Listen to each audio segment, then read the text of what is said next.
बिस्मिल्लाहिर्रहमानिर्रहीम। अस्सलाम वालेकुम। रिक्लेम योर लेजेंड्स के साथ ज़फ़र इकबाल आपकी खिदमत में एक बार फिर हाज़िर है। जैसा कि हम अपने प्रोग्राम में हमेशा आपके सामने किसी न किसी लेजेंड, हीरो या ग्रोइंग हीरो को लेकर आते हैं, तो आज जिस शख्सियत को हमने अपने प्रोग्राम में मदऊ किया है वो एक बहुत बड़ा नाम है हमारी सोसाइटी का। उनके लिए कोई भी प्रोफेशन या कोई भी फील्ड का सिलेक्शन करने से पहले मैंने आपसे कहा कि एक बहुत बड़ा नाम है।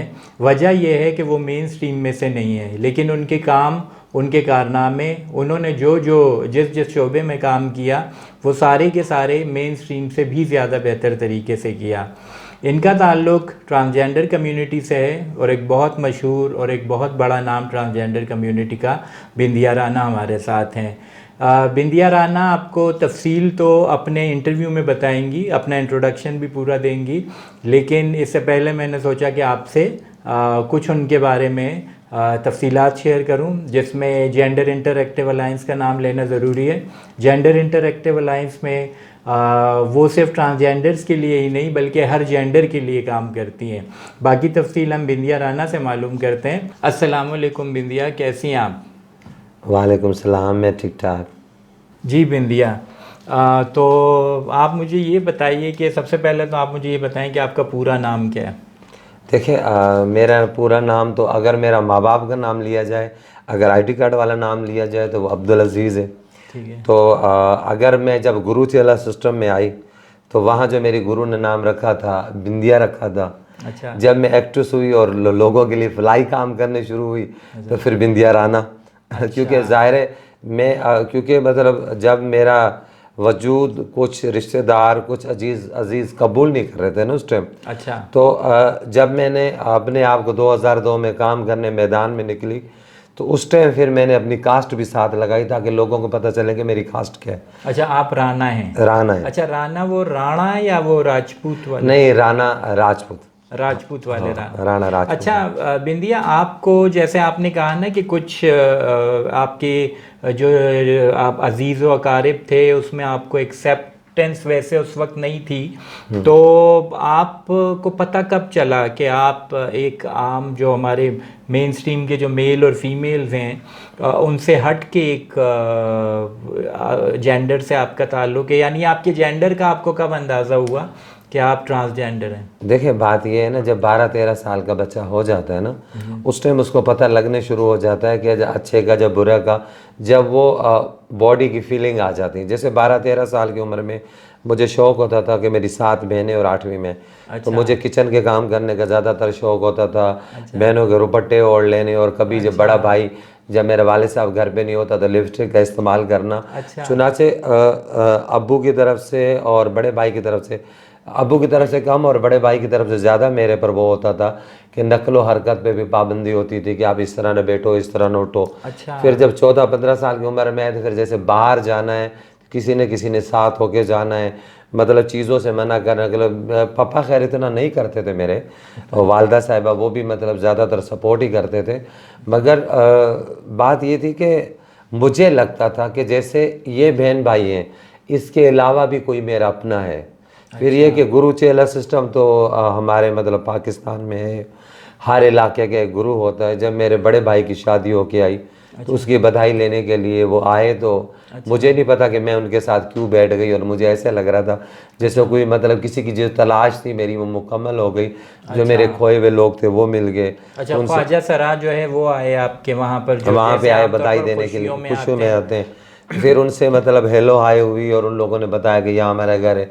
फिर साल बाद जब मेरे भाई की मतलब बेटी हुई तो फिर वो लोग घर वालों ने बुलाया किया, तो उसके बाद जो है मेरा उनके साथ एक कांटेक्ट बन गया। अच्छा। तो फिर मैंने उनसे एड्रेस पूछ लिया, फिर उनके घर पे आना जाना। फिर ये कहानी चलती रही कि मैं छुप के वहाँ मिलने जाती थी। जब मुझे घर वालों को पता चला तो यहाँ से मुझे डांट पड़ती थी, वहाँ से मुझे प्यार मिलता था। वहाँ मैं अपनी मर्जी से बैठ सकती थी, लिपस्टिक लगा सकती थी, नूर जानों के गानों पे डांस कर सकती थी।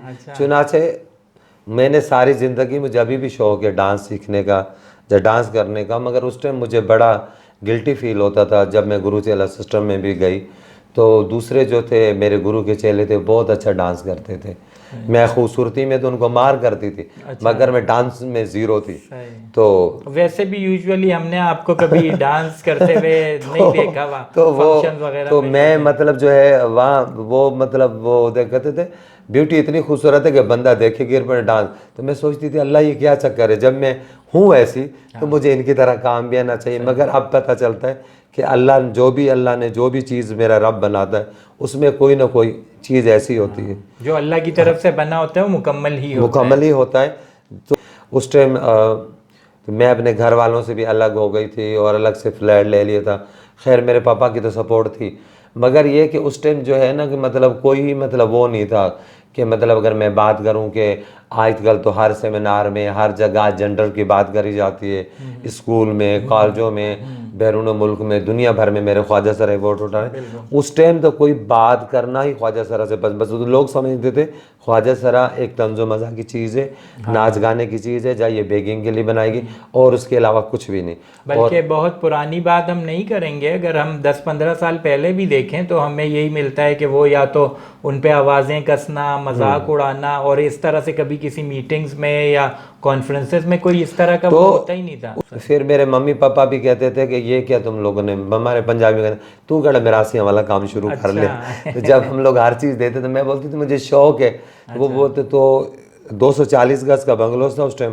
तो मेरे वालिद ने बोला कि ये भी तुम्हारे नाम है, मगर मसला यही है कि अगर कोई अजीज़ या रिश्तेदार, काफ़ी तनकीद होती थी अजीज़ रिश्तेदारों की तरफ से कि भाई तो ये क्या करते हैं तो क्या नहीं करते, तो ये तो वो मेरे पे बड़ी तनकीद। तो मेरे वालिद साहब ने बोला था हमने किसी से राशन लेके नहीं खाते, उसकी लाइफ है, उसकी ज़िंदगी, वो जो मर्ज़ी करे।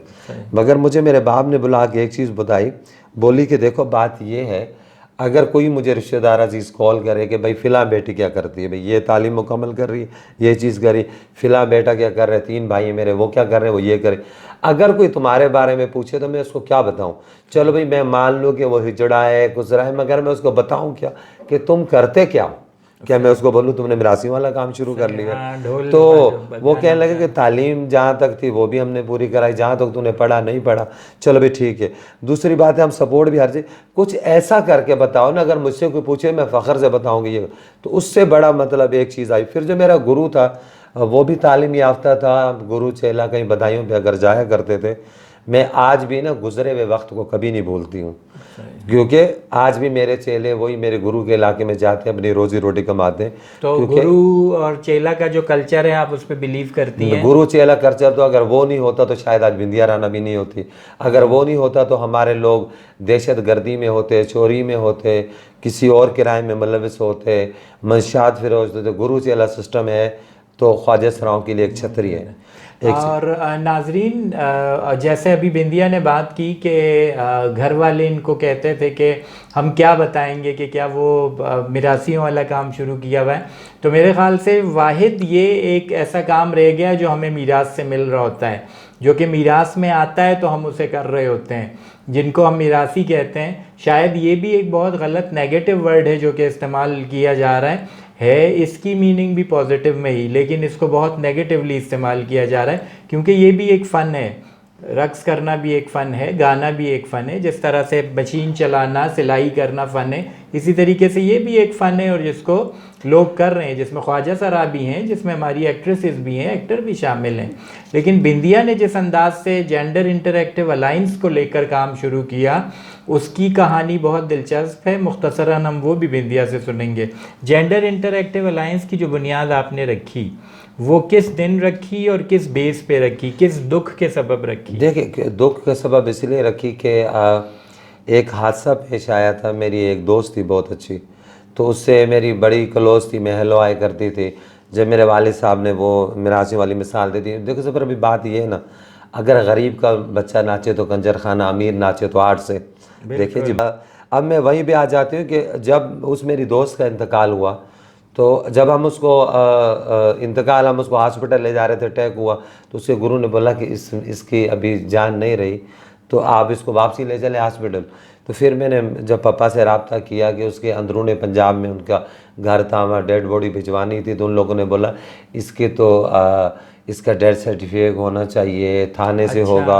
उस टाइम फिर वो काउंसलर होते थे, अच्छा सही। तो भाई उनसे रब्ता करना पड़ेगा, उनकी ये चाहिए वो चाहिए। जब हम उसको रटन हॉस्पिटल लेके गए तो जफ़र भाई आज भी वो चीज़ मुझे तंग करती है कि वहाँ उसकी डेड बॉडी को जब हम एम्बुलेंस से उतार रहे थे तो हमें कोई लाश को हाथ डलवाना नहीं था, क्योंकि ये हिजड़े की लाश है। अच्छा, कि इंसान नहीं है, कोई दूसरी मखलूक वो है। मौके पे हिजड़े की लाश है कि उसको हाथ नहीं डलवा रहा था। फिर हम लोगों ने जिस तरह उसका डेथ सर्टिफिकेट बनवाया, फिर उसके बाद जब मैं थाने गई, और जब मैं थाने गई तो थाने में एक दूसरे को बुला बुला के बहुत बता रहे थे कि आ जाओ भाई, इनका कोई हिजड़ा मर गया, इनका खुसरा मर गया, मजाक उड़ाने मजाक मुस्कुरा के। और दूसरी बात ये, वो बोल रहे थे कि आपका कोई हिजड़ा मर गया, उसको दफनाएंगे कैसे? घर में दफनाएंगे, खड़े करके दफनाएंगे, उसका कब्रिस्तान अलग होता है, जनाजा रात में ले जाएंगे। तो मैंने उनको बोला आपके घर में किसी का इंतकाल हो जाता है, इस तरह मुस्कुरा मुस्कुरा के बातें होती हैं, ये चीज़ें होती हैं। वो चीज़ मैंने फेस करी। तो उसके बाद जो है ना, मैंने बिल्कुल ही फील्ड अलग कर ली ना, नफ़रत सी हो गई, एक लोगों से नफ़रत सी हो गई कि कोई मरे हुए से क्या मतलब वो वो तो अल्लाह का माल होता है। अल्लाह का माल होता है। तो मैंने सोचा, फिर राशिद समी साहब एक ड्रामा कर रहे थे खुदा की बस्ती, एक तो ब्लैक एंड वाइट था, एक जो कलर में कर रहे थे, राशिद तायरा वाला जो पुराना था ना, तो उसी का जियो एंटरटेनमेंट पे चल रहा थी, सीरीज चल रही थी। अली सलीम थे उसमें, अच्छा, हाँ, बेगम नवाज अली सलीम उसमें जो है वो ख्वाजा सरा का किरदार अदा कर रहे थे। तो फिर हमें मतलब जो है मेरी एक दोस्त थी अख्तर, तो अख्तर ने अख्तर के कोई कैमरामैन वगैरह जानने वाले थे। अच्छा, अख्तर भी ट्रांसजेंडर है? हाँ, ट्रांसजेंडर था। तो उसके पास कोई आए तो उन लोगों ने बोला कि एक सीरियल है खुदा की बस्ती, एक ब्लैक एंड वाइट कलर में बन रही है, उसके लिए कुछ ख्वाजा सरा चाहिए हमें रोल के लिए ना। अच्छा। तो उसने बोला कि भाई मैं तो अपना यही बधाइयाँ बजाती हूँ करती हूँ, एक हमारी है जो पढ़ी लिखी भी है आर्टिस्ट, उसको मैं उसने मुझसे बात करी।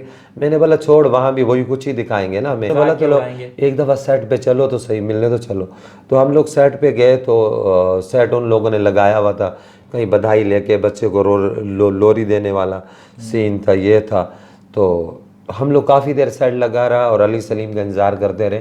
तो अली सलीम उस दिन शूट पे पहुंचा नहीं। मैंने बोला क्या ज़रूरत थी एक्टर को लेने के लिए, जब हमारा ये किरदार है तो हमारे किसी जड़े को ले लेते। तो अब ये सारा सेट भी बेकार है। राशिद समी साहब ने सुन लिया, मुझे क्या कहा, क्या कहा? मैंने बोला सर मैंने तो कुछ नहीं कहा। बोला आपने क्या? वहाँ भी एक्टिंग दिखाई कि मैंने सर मैंने कुछ नहीं कहा। तो उसके बाद वो गुस्से, उसके बाद उन लोगों ने ऐसे हल्का फुल्का सीन करा के ज़ाहिर इतना सेट लगा हुआ था। तो दूसरे दिन स्टूडियो बुलाया ना। अच्छा। स्टूडियो बुलाया तो फिर वही बात होगी कि अली सलीम वो देर होगी अली सलीम को। अच्छा। तो हम लोग सारे बैठे हुए, मैंने उसको बोला भाई मैं तो कोई ड्रामे मामे में काम नहीं करती हूँ, या 3-3 4-4 घंटे किसी एक बंदे के इंतज़ार में बैठे रहो, वो हमारा गुरु है, हम उसके इंतज़ार में बैठे रहे और मिल रहे क्या है 2000 एक दिन के पर डे के 2000 है, 2000 के पीछे बंदे बैठे हो। वो कहने लगी बहन हम तो सारा दिन जाते हैं, वो अख्तर मेरी जो गुरु भाई थी कहती हम सारा दिन जाते हैं, 200-300 रुपये हिस्से में आता है, बहन तू तो 2000 को कुछ नहीं समझ रही है ना। मैंने बोला नहीं 2000 को कुछ नहीं समझ रही, एक बंदे टाइम ज़ाया हो रहा है, एक बंदे की वजह से हो रहा है, और कौन सी ऐसी बात है जो वो कर सकते हम नहीं कर सकते। मुझे नहीं पता, राशिद समी साहब पीछे खड़े हुए थे, अपने 2 कैमरा मैनों को बुला इधर आओ, बोला मुझे बोला खड़ी हो जाओ, बोला जाओ ऐसे वो बच्चे वाला ना दरवाज़ा बजा के सीन करवा के आ जाओ। अच्छा। हम लोग गए तो वही जो आम ख्वाजा सरा को दरवाज़ा बजाया, बच्चा हुआ जो नहीं हुआ। मैंने से एक दफ़ा किया, मैंने उसको बोला हाँ, उसने बोला एक दफ़ा फिर कर लो। फिर मैंने किया, अब ज़ाहिर है वो मेन रोड पे एक उनका स्टूडियो था, बाहर मेन रोड था, मिल एरिया था, तो लोग जमा हो रहे थे। तो हमें क्या लगे लोगों से, हम तो 100 बंदों के मजमू में जब खड़े होकर नाच लेते, पूरी उनकी बिरादरी जमा होती है, बच्चे को लोरी देते, खड़े होकर नाच ले, हमारे लिए तो कोई मसला नहीं था।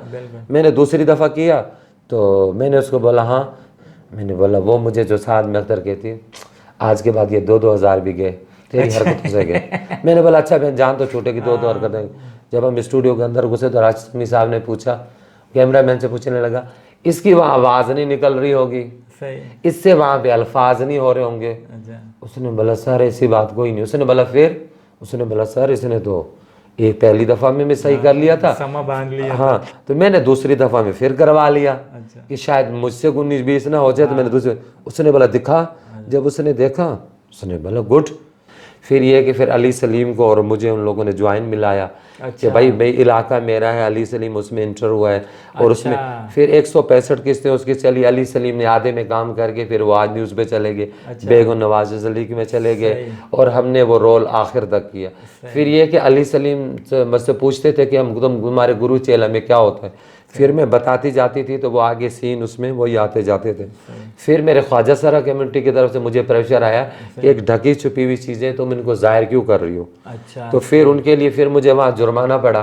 तो वहाँ 5,000 रुपये जुर्माना हुआ तो और 5 और ले लो। उन लोगों ने बोला वो 5 दूसरे के चक्कर में। मैंने बोला मजीद किस्तें रहती हैं। तो मेरी गुरु ने बोला तुम बड़ी पागल हो।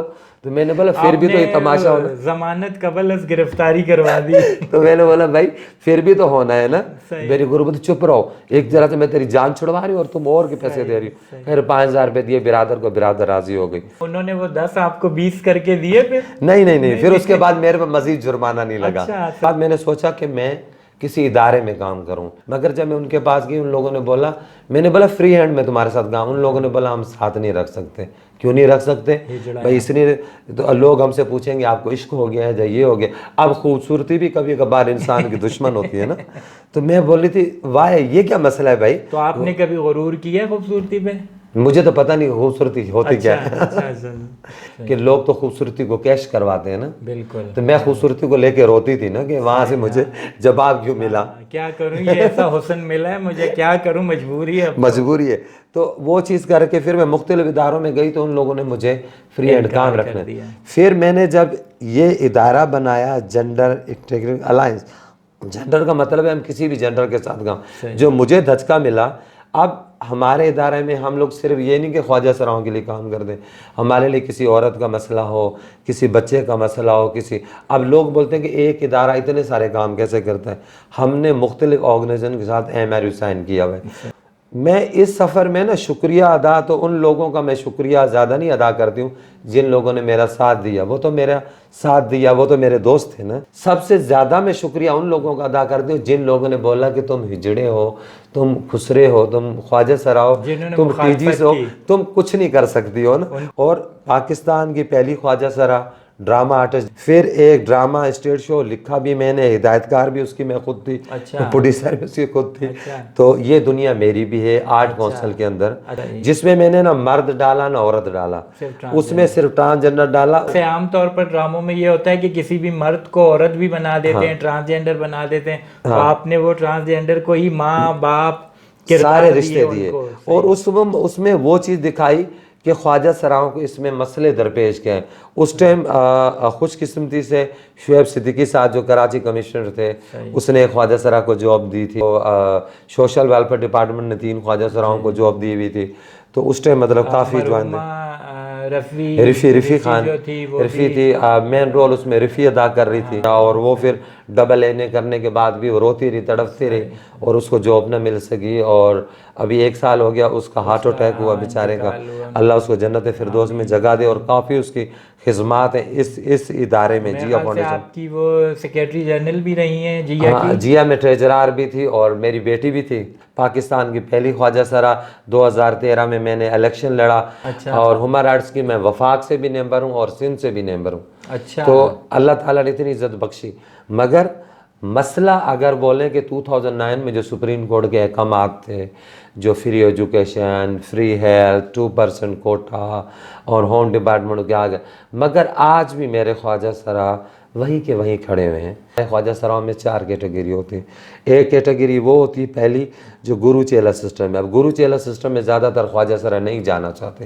वो इस वजह से नहीं जाना चाहते कि वहाँ पाबंदी बहुत होती है। उनके हम लोग बोलते हैं मस्जिद, मंदिर, गिरजा, मड़ी हमारा डेरा वो होता है। अच्छा। जहाँ पे मर्द की एंट्री नहीं होती। किसी को कोई बहन भाई तो मिलने आ सकते हैं मगर रिहाइश इख्तियार नहीं कर सकता। वो एक गुरु चेला सिस्टम। अब ख्वाजा सरा वहाँ पाबंदी में रह नहीं सकते। वो जो टोली जाती है वो भी उसी में होते हैं। वही टोली जो बधाई जाते हैं ना, जो बधाई जाते हैं कि बच्चा हो गई शादी। एक तो वो हो गया। एक वो है जो डेक प्रोग्राम करते हैं मिरासियों के साथ, जो मतलब ढोलों वालों के साथ जाते हैं, आपने अक्सर देखा बड़े ढोल, वो लोग फंक्शन वगैरह करते हैं, वो लोग मतलब डेक फंक्शन भी करते हैं और ढोलों वालों के साथ भी जाते हैं। अब वो लोग रातों को जागते हैं और दिन को सोते हैं, उनकी एक अलग लाइफ है। फिर आ जाए तीसरी कैटेगरी जो आज ने आपको ने देखा होगा, वो गली कूचों में जो बेगिंग करते हैं। चौथे कैटेगरी पे आ जाओ जो सेक्स वर्कर कैटेगरी है। आपको मुख्तलिफ रोडों पे, सुनसान जगह, जमजमा पे, तारिक रोड पे, ऐसी जगहों में आपको रात को नजर आएंगे। अब वो कैटेगरी सबसे ज़्यादा ख़तरे में। कई ख्वाजा सराओं को रोड पे गोलियां भी मार दी गई, कईयों को झाड़ियों में मार के फेंका गया। HIV का सबसे ज़्यादा तलवार उनके ऊपर लटक रही है। सही, ठीक है। आप हैं गुरु चेलों की? देखें जी, मेरे तो इस टाइम 100 से ज़्यादा चेले होंगे कराची के अंदर। अच्छा। और कराची में क्या, पूरे पाकिस्तान में गए मैं, कोई इधर कोई उधर। अच्छा। तो बात यह है ना कि मेरे पर जैसे खुद मेरे गुरु ने पाबंदी कभी नहीं लगाई थी। अच्छा। कि भाई तुम मेरे पास रहना है या मेरे पास बैठना है। वो बोलती थी अपना हिस्सा लो और जाओ। अच्छा। तो मुझे कभी कभार बोलती थी तुम क्या साबित करना चाहती हो। कभी हिस्सा उठा किसी को दे देती हो, कभी किसी को दे दे, कभी खूबसूरत जोड़ा आता था वो मुझे दे देती थी।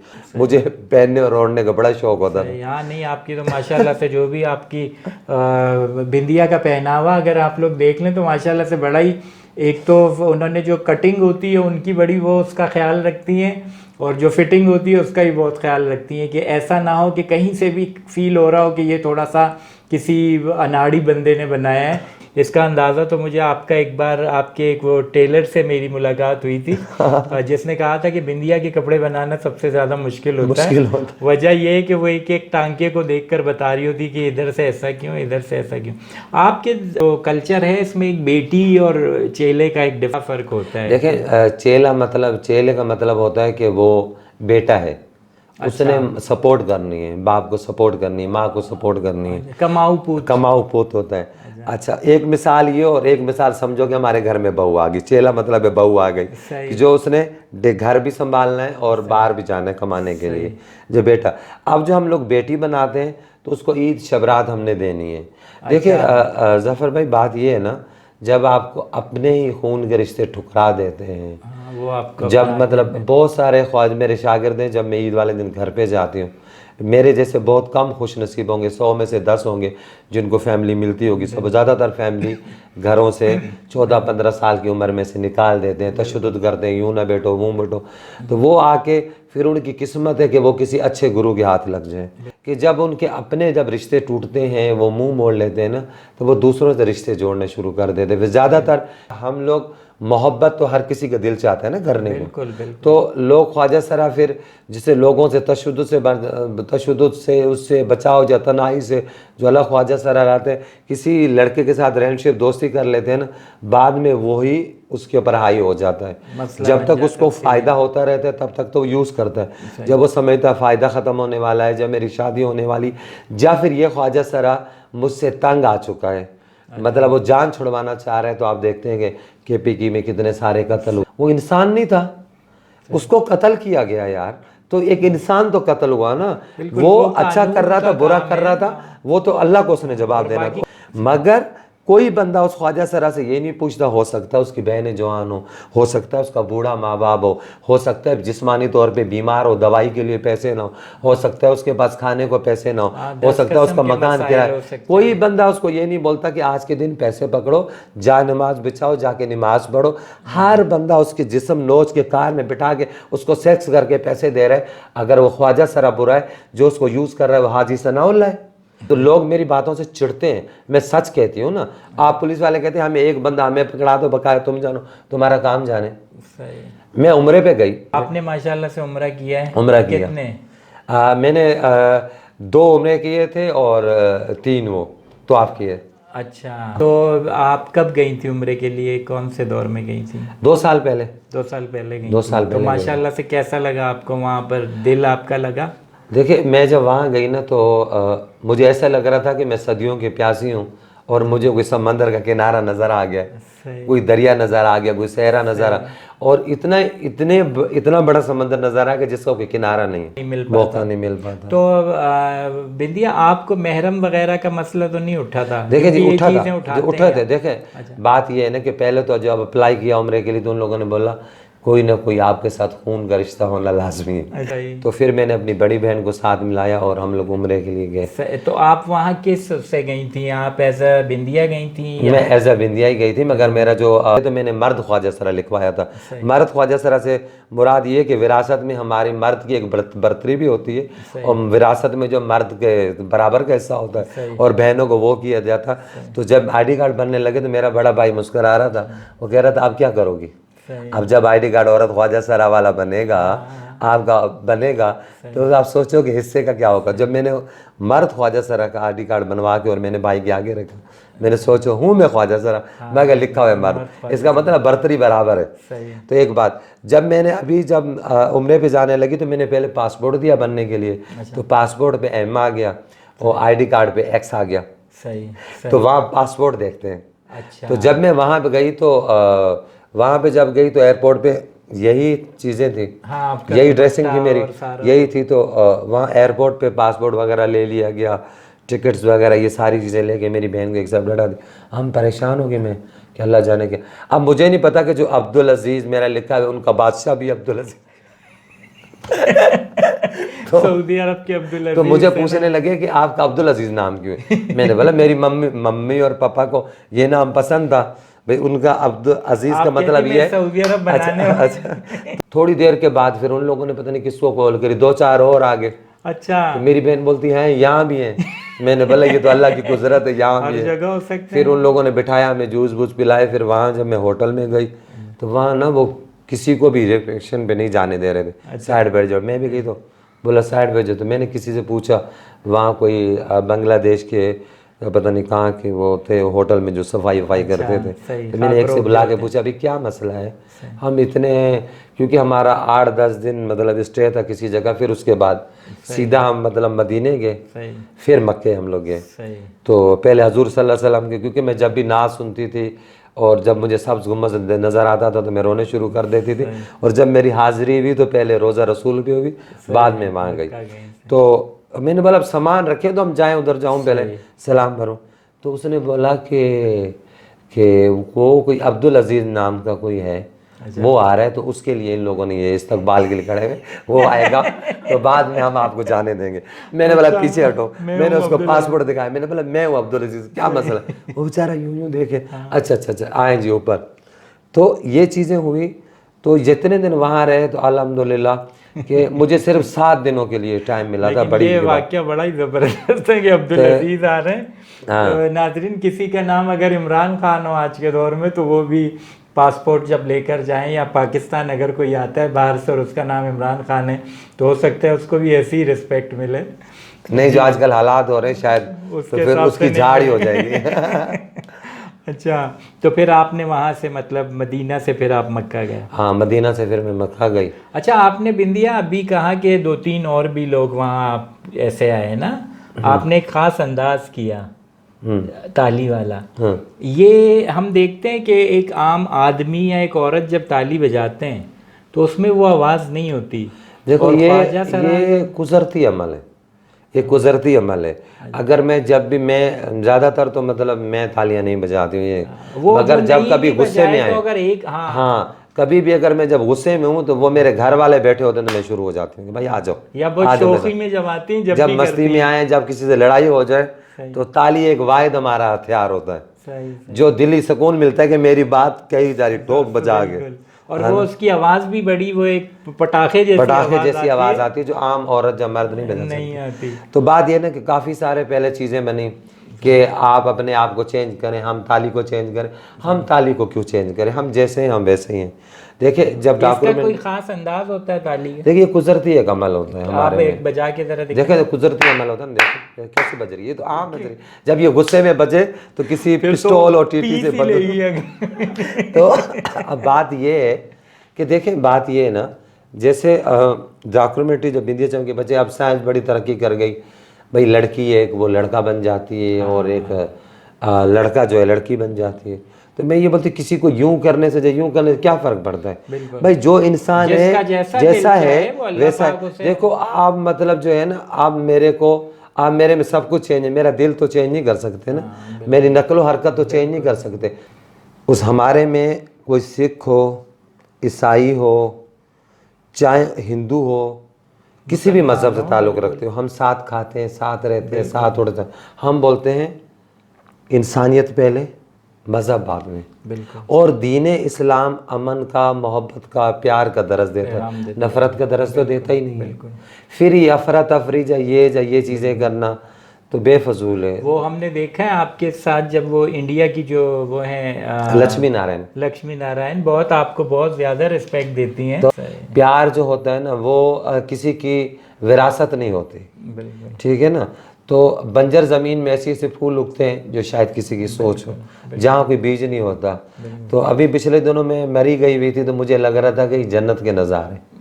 तो अब मतलब ऐसी ऐसी चीज़ें हैं, बस जिसको मेरा रब जहाँ, मगर मैं 3-4 दिन रही तो वहाँ तंग आ गई, ठंड और ये चीज़ें, और जो लोग वहाँ शुरू से रह रहे हैं अब वो उस तरह के हैं। जो कराची का आदमी है वो तो बहुत ये मगर मतलब जब अगर मैं सोचती हूँ ना आज बैठ के कि 2002 से मैंने क्या तीर मारा, हमने ये चीज़ तो साबित कर दी दुनिया वालों के कि हमारे ख्वाजा सरा लॉयर भी हैं, डॉक्टर भी हैं, मेकअप आर्टिस्ट भी हैं, ड्रामा आर्टिस्ट भी हैं, स्टेज शो आर्टिस्ट भी हैं, मॉडल भी हैं, और भी दीगर शोबाद में ख्वाजा सरा हैं। 2018 में कानून साजी का बिल हम सेनेट में ले गए, सेनेट से पास करवाया, फिर नेशनल असम्बली से पास हुआ, सदर पाकिस्तान ने चाहे वो जी वफाक का बिल हो गया, अभी हम लोग सिंध का बिल वो करा रहे हैं। मगर मरदमशुमारी में से था 10,406 लोग, और मैंने उसको रिजेक्ट कर दिया कि 10,000 अगर ये पूरे पाकिस्तान के HIV पॉजिटिव ख्वाजा सरा इकट्ठे कर ले, जो ओनली रिकॉर्ड है गवर्नमेंट का वो भी ज़्यादा इससे होंगे, तो वो लोग पहले नहीं मान। ज़्यादा तो सिर्फ कराची में 20,000 ख्वाजा सरा। तो अब बात नाज़रीन इसमें हम ये देखते हैं कि बिंदिया राना ने जब से काम शुरू किया इन चीज़ों पर, तो उसमें और ट्रांसजेंडर्स में भी बहुत ज़्यादा अवेयरनेस आई है, क्योंकि इन्होंने इलेक्शन में भी काम किया, फिर इलेक्शन में खड़े होकर मुकाबला भी किया इन्होंने, और 2013 के जो इलेक्शन थे।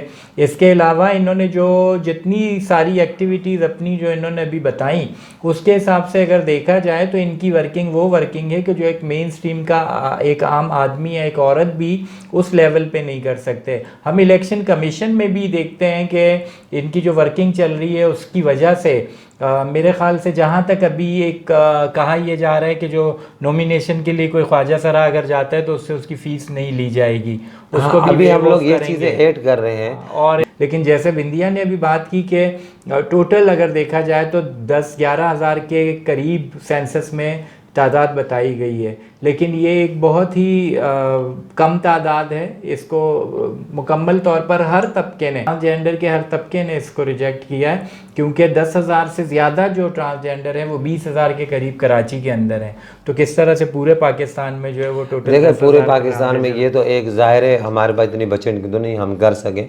मगर अब के जो इतने ख्वाजा सराय दिन कत्ल हो रहे हैं, तशद्दुद बढ़ता जा रहा है दिन ब दिन, ये एक लहर उठी हुई है पूरे पाकिस्तान में।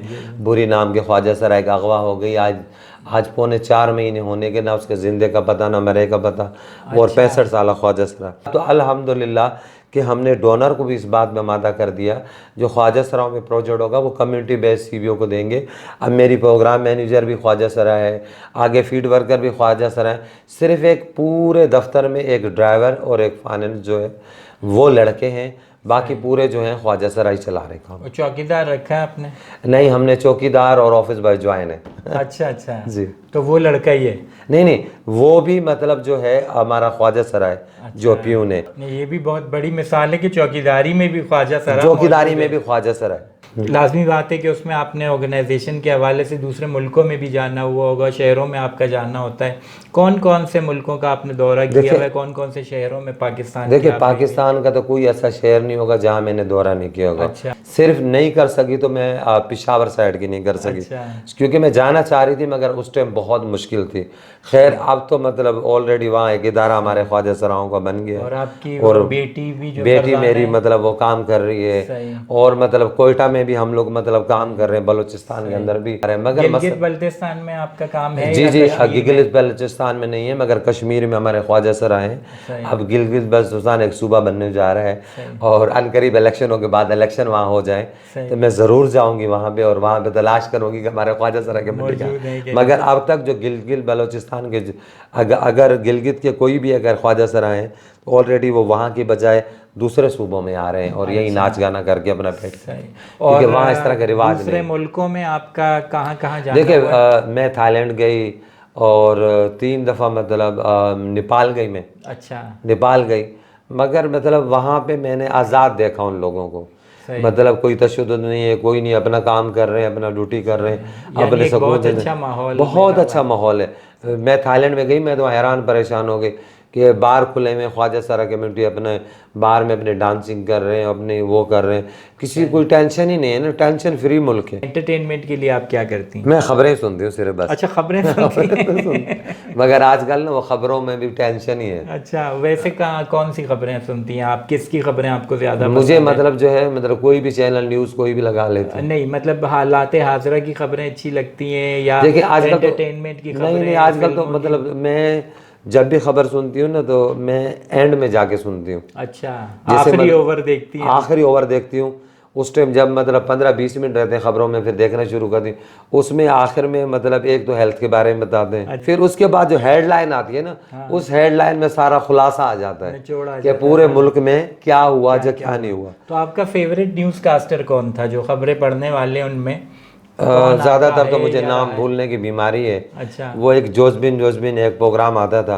अब वो खातून तो समा से चली गई, उसकी जगह दूसरी खातून आ गई है। उसका प्रोग्राम अच्छा लगता है मुझे ज़्यादा। अच्छा। नाम मुझे और वैसे ड्रामे वगैरह देखती हैं आप? नहीं, ड्रामे वगैरह मैं इसलिए नहीं देखती, उसमें वक्फे इतने आते हैं कि मैं तंग हो जाती हूँ। अगर बगैर वक्फों का कोई होता तो? बगैर वक्फों का होता तो मैं मतलब नहीं पुराने ड्रामे तो मतलब पुराने ड्रामे तो बहुत अच्छे होते थे। आजकल आपको कौन सा अच्छा लगता है? वो नन्हे का मतलब आता था, ड्रामा आता था, सोना चांदी का आता था, वो अच्छा लगता था। और वो 50-50 आता था, वो अच्छा लगता था। मतलब कॉमेडी आपको पसंद थी? कॉमेडी ज्यादा पसंद थी मुझे। तो सोना चांदी में आपको सोना पसंद था या चांदी? नहीं, मुझे दोनों ही पसंद थे क्योंकि वो जहाँ भी जाते थे कोई ना कोई वो अच्छा ही काम रोल अदा करते थे। तो 6 का पहाड़ा आपको याद है? नहीं, 6 का पहाड़ा मुझे आपको भी याद नहीं है। तो अच्छा, गाने वगैरह सुनती हैं? हाँ, गाने वगैरह मुझे ज़्यादातर जो पसंद हैं वो अपने नूरजान मुझे बहुत मेरी फेवरेट है। मैडम नूरजान और सूफियाना कलाम में आ जाओ तो आबदा परवीन। अच्छा। और मर्दों में? मर्दों में तो मतलब हमारा वो था अपना क्या नाम था, गज़लों का बादशाह मेहदी हसन साहब। मेहदी हसन खान साहब। हाँ जी जी। जा नुसरत फ़तेह अली मतलब मुझे बहुत ज़्यादा वो उसको पसंद करते थे। अब तो मुख्तलिफ लोग आ गए। कोई गाने इनके आपके कौन से, कोई एक आध ऐसा है जो बहुत पसंद हो, अक्सर गुनगुनाती हो आप वो? नहीं, अब तो इतनी इस काम में घुस गई हूँ, अब तो ये सोचती हूँ कि बस ना दिन सुकून ना रात सुकून। फिर मूवीज़ वगैरह भी नहीं देखती होंगी या देखती हैं मूवीज़? पुरानी फिल्में थी ना, वहीद मुराद की, नदीम की, वो मुझे पसंद है। अगर कभी कभार मौका मिल जाए और मतलब वो फिर वाईफाई LCD पे कनेक्ट करके। मगर मुसीबत यही होती है कि साथ में कोई देखने के लिए नहीं बैठता। सही, अकेले फिर क्योंकि वो अकेले बंदा बोर होता है ना, वो साथ में देखने वाला। तो पुरानी जो एक्टर थे उनमें आपको कौन पसंद है, मेल में, आदमियों में? आदमियों में देखें जी, वहीद मुराद पसंद था, मोहम्मद अली पसंद था। अच्छा। और बाकी तो मतलब जावेद शेख पसंद था। फैसल पसंद था। मतलब उनकी एक एक्टिंग की एक अलग ही एक चीज़ थी, क्वालिटी होती थी। पता कि उस टाइम जो है ना फिल्मों के साथ साथ उनके जो गाने होते थे वो स्टोरी से रिलेटेड होते थे। आजकल गाना कहीं अचानक से नहीं आते थे। आजकल वो कोई गाना अगर ख्याल में भी दिखाते थे तो वो उससे रिलेटेड होता था। वाकई ऐसा नहीं होता था कि वो घर यहाँ है और ख्याल दिखा रहे हैं न्यूयॉर्क का दिखा रहे, ऐसी कोई चीज़ नहीं दिखाते थे। और उसमें बड़ा ठहराव होता था अल्फाजों का ना, और उससे कुछ सीखने को। अदाकारों में मुझे शबनम पसंद थी, ज़ेबा पसंद थी। अच्छा, बड़े तो ये सारे मतलब अदाकार जितने भी थे ना, ज़ेबा पसंद थी, फिर पंजाबी में आसिया पसंद थी, अंजुमन पसंद थी। फिर उसके बाद जो है जब न्यू में अपना मतलब आई अपना सलमा, वो उसमें आई, अदनान समी ने एक फिल्म बनाई थी ज़ेबा मुख्तियार के साथ। हाँ, जो संगम, उस संगम में जो नज़ारे दिखाए गए, मैं आज दिन तक नहीं भूल सकती फिल्म के। पाकिस्तान के बेहतरीन उसमें नज़ारे दिखाए गए, जन्नत के नज़ारे दिखाए गए। कभी मेरा रब ने अगर हाथ पकड़ा तो एक फिल्म मैं बनाऊंगी जिसमें सारे हीरो हीरोइन पुराने लूंगी।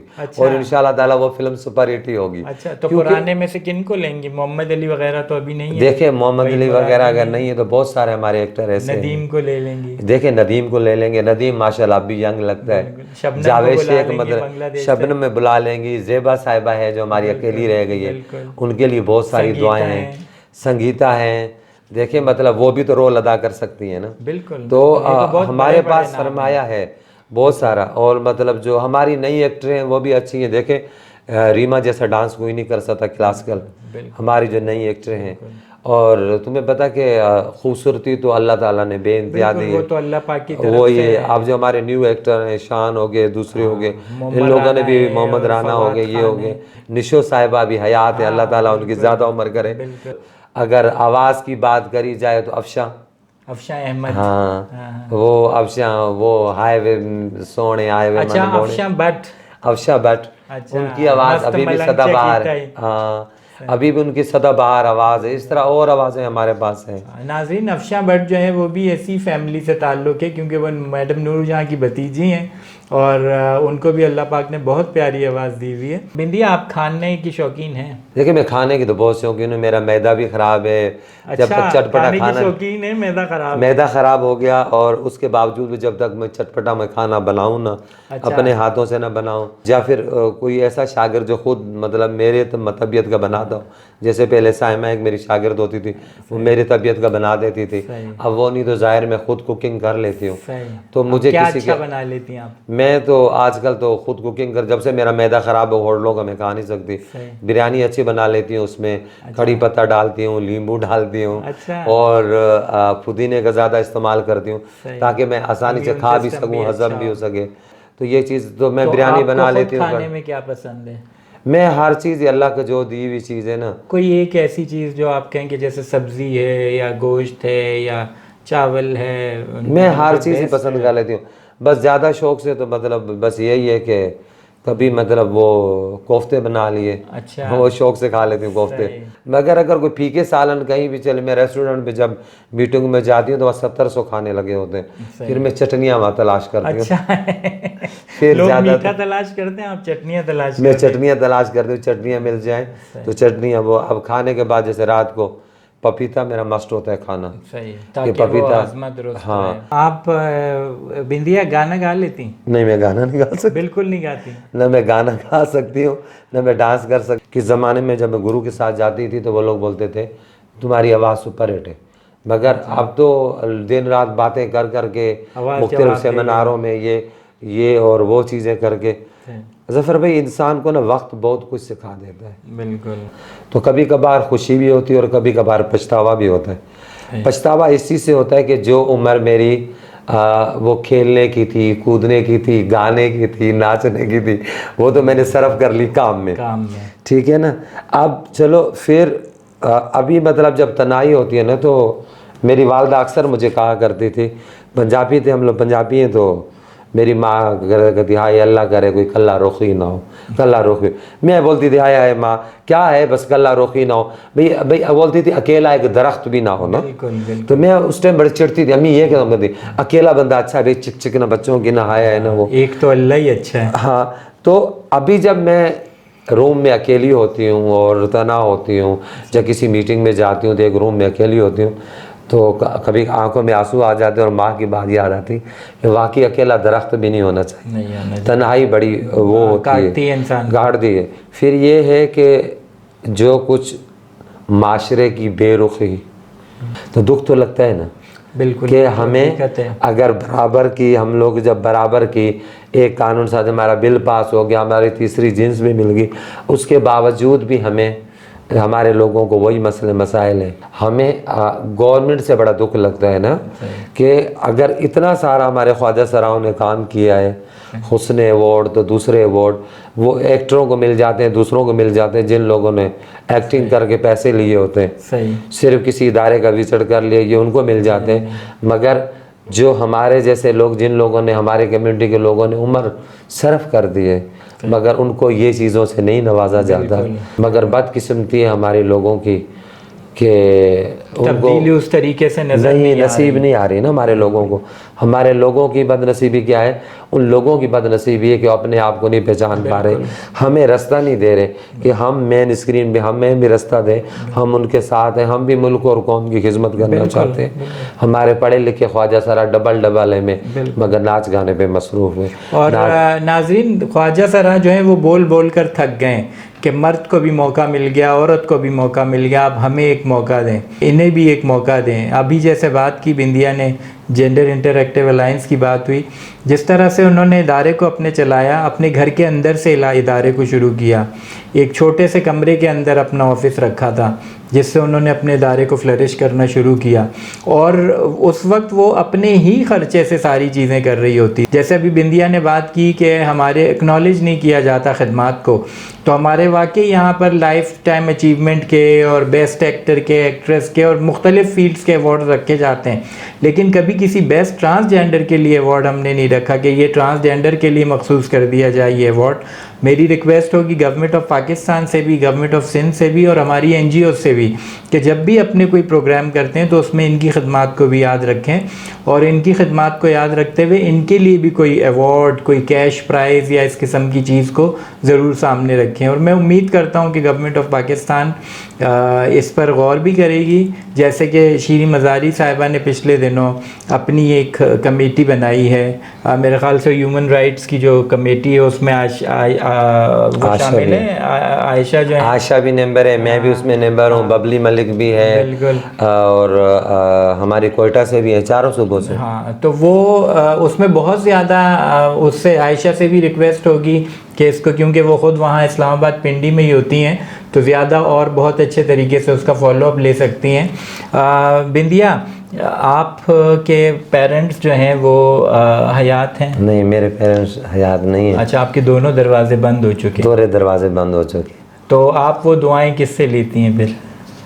मैं दुआएं हर उस कम्युनिटी से लेती हूँ जो मसले में फंसे हो, उनकी जाके मदद करती हूँ। जब उनकी दुआएं उलती हैं तो मेरी थकन उतर जाती है और वो इसाले सवाब माँ बाप को पहुँचता है। हाँ, कोई मैं बोलती ज़िंदगी में काम करते रहो, क्या पता कोई एक अदा मेरे रब को पसंद आ जाए और आपकी माफ़ी हो जाए। ट्रांसजेंडर से आप ऐसे मुतासिर हैं जो आपकी अपनी कम्युनिटी में से कोई ऐसा ट्रांसजेंडर? बेशुमार ट्रांसजेंडर। मेरी अपनी एक ख्वाहिश थी, एक अपनी लड़ाई थी जो मैंने मतलब वो लोगों से चिड़चिड़ कर ली। और दूसरी बात ये है कि अगर मैं अपने लिए अल्फाज कहूँ तो वो कहते हैं ना, एक वो नात है कि इतना दिया सरकार ने मुझको जितनी मेरी औकात नहीं थी, कि अल्लाह ने मुझे इतनी इज्जत दी, इतनी तो मेरी औकात और मेरी हैसियत भी नहीं थी ना, कि वो लोग जिनके इदारों में मैंने वॉलंटियर काम किया, जो HIV पे करते थे, वो करते थे, वो मेरे उस्तादों में मतलब शुमार होते थे, वो कहते थे कोई इदारा बना के और इस तरह के वोट उठाएगा। चुनाचे उनके सामने कहीं पे अवार्ड दिए जाते थे, कहीं पे हमारे सिंध में अजरक दी जाती थी कंधों पे। तो उस टाइम जो है वो मुखालिफ हो गए, मेरे जो उस्ताद थे वो मुखालिफ हो गए और रास्ता रोकने शुरू हो गए। तो जब एक जगह एक प्रोग्राम हुआ तो उनके जब कंधे पे चादर दी हुई और मैं ऑडियंस में बैठी थी और स्टेज बैठे थे, जब उनके कंधे पे चादर दी गई और मुझे जब बुलाया उन लोगों ने और मेरे कंधों पे 2 चादरें आई। सही। अच्छा, मैं समझा आप कहने वाली हैं कि मेरे कंधों पे जो है ना बंदूक रखनी। नहीं तो 2 चादरें दी कि इसने ये फील्ड में भी मनवाया अपना लोहा, इस फील्ड में भी। बिंदिया की थ्रू आउट अगर हम जर्नी देखते हैं तो हमें ऐसा लगता है कि वो कामयाब इंसान जिसे कहते हैं कि स्क्रैच से जिन्होंने शुरू किया है, बिंदिया राना उन लोगों में से थी और बिंदिया राना उन लोगों में से हैं, और आगे आने वाली जो हमारी नस्ल है उनके लिए भी एक मिसाल है। बिंदिया, आपका बहुत बहुत शुक्रिया। हमने बहुत इन्जॉय किया आज के इंटरव्यू को। हमारे जो नाजरीन हैं उनमें से कभी भी किसी को भी जिस तरह के सेशंस आप करवाती हैं, किसी को कोई ज़रूरत हुई वॉलंटरली तो वो आपसे रब्ता करेंगे, आपसे कमेंट बॉक्स में हमें वो आपसे रब्ते के लिए लिखेंगे और हमें उम्मीद है कि आप उन्हें इनकार नहीं करेंगी, आप उनके लिए हम तैयार रहेंगी, हाजिर रहेंगी। बहुत बहुत शुक्रिया, थैंक यू सो मच आपको, आपने जो हमें इतना कीमती वक्त अपना दिया। आपका भी बहुत बहुत शुक्रिया। और ज़फ़र भाई आपसे तो बहुत पुराना रिश्ता है मेरा, क्योंकि आप मेरे भाई मुंह बोले भाई बने हुए और कहते हैं कि दिन क़यामत वाला दिन शायद सगा भाई नहीं मिलता, मुंह बोला मिलता है। आज आप आए और बहुत खुशी हुई और इंशाअल्लाह ताला ये है कि मेरी दुआएं पूरे मुल्क के लिए दुआएं, आपके चैनल के लिए दुआएं और आपके लिए दुआएं। Thank you so much, thank you. बहुत बहुत शुक्रिया नाजरीन, मुझे उम्मीद है कि आपने हमारे आज के इस इंटरव्यू को बहुत इन्जॉय किया होगा। चैनल का नाम याद रखिए, रिक्लेम योर लेजेंड्स। लाइक कीजिए, लाइक इसलिए कीजिए कि आपकी पसंद की चीज़ें इस पर आ रही हैं। शेयर कीजिए ताकि आपकी पसंद की चीज़ों को दूसरे लोग भी देख सकें और जिन्होंने चैनल को सब्सक्राइब नहीं किया वो सब्सक्राइब भी कर लें। इसी बात के साथ ज़फ़र इकबाल को इजाज़त दीजिए। अस्सलाम वालेकुम, खुदा हाफिज़, पाकिस्तान जिंदाबाद।